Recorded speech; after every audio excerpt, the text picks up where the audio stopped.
So in the first part, we took a look at what clients want and need. Now we're going to look at the more practical solutions on how you can improve your client conversations.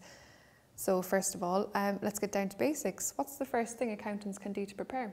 I think the most fundamental preparation anyone can do in any business, and especially in accountancy, is really thinking about why you're in business. And I'll explain that a bit more. It's very easy as a business owner, as an accountant, to run a company and you know what you offer. You know your product, you know your service inside out. You even know how you do it.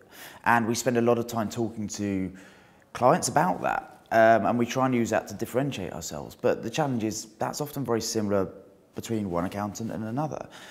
What I found that a lot of accountants don't do is really focus on why they do what they do. And what I mean by that is it really about their belief, what their cause is. Why are they in business?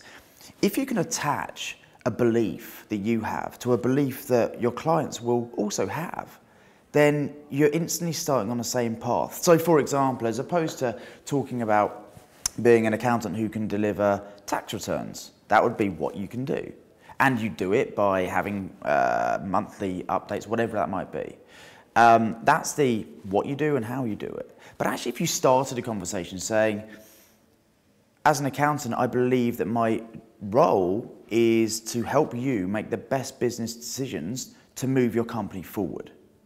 It's very unlikely that the person listening to you is going to disagree with that, but instantly they know you're going in the same direction. So understanding why you're there as an accountant and what your belief is, and stating that and driving towards that with every communication you have, makes you again stand out and be different from everyone else and get the trust and again belief from your clients. And how important is it to connect to who you're speaking to, and how can you do this? More important than it ever has been, actually. A lot of research into this about how important individuals are to themselves. It's very obvious to say, but actually it isn't so much about the company for a lot of people who are choosing to use you or not. A lot of clients actually, they want help as a person. Connecting to them personally and to what they care about is absolutely imperative. Something that a lot of accountants will do is they will look at each client as though they're just another client and as a number. And as a person, you want to be dealt with individually. So something that accountants can really spend their time doing is thinking about that person they're going to be speaking to. And you only really have to do this once every couple of months, but just thinking, what results do they care about, or are they likely to care about? What challenges are they likely to be up against? What concerns will they have? How are they likely to make their decisions? And let's get into their shoes. What does their role look like? Because if you can do that before you go into the conversation, the communication, it allows you to really connect and empathize and talk in a language that's going to make more sense to them. Just on the connecting bit, there's one other thing that's really important in terms of connecting, and I know this isn't what you meant, but connecting the dots between your understanding of client needs and what they want and what's going to help and what is actually going to help them. Connecting those dots is so important as well. Being intelligent and always listening, properly listening for what's happening in that business, and always thinking, how can I help? Okay, and what about preparing for specific conversations? How can one do that? There's a lot of preparation you can do, and you can over-prepare. Fundamentally, it needs to be exactly that, a conversation. It's two-way, you're two people.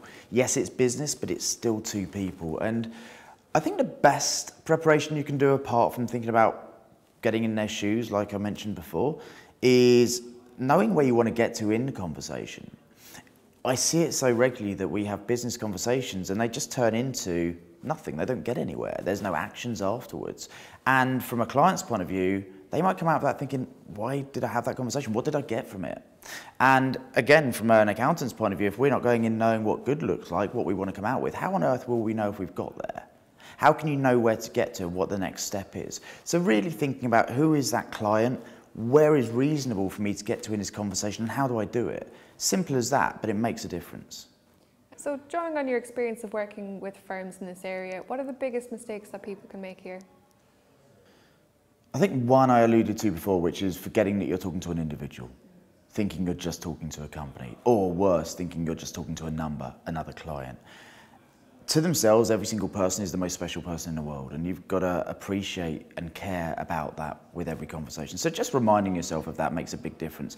The other, I think, maybe trick that people miss, so I suppose is a mistake, is realising the importance of these continual communications to the client and the benefit it can give. But with that in mind, missing the opportunity to schedule them in. Make it part of your offering. Prepare by saying, every 2 months, we're going to diarise in 20 minutes to talk through your business, find out what's working, find out what challenges you've got, and share ideas as to how we can get you even better results. Schedule that in. It's something that clients will really grasp onto as soon as they see the value once. They'll want it over and over again. For you, it's an opportunity every single time to offer different solutions. It's very easy to set up, very easy to forget about, but if you do it, it makes a massive difference.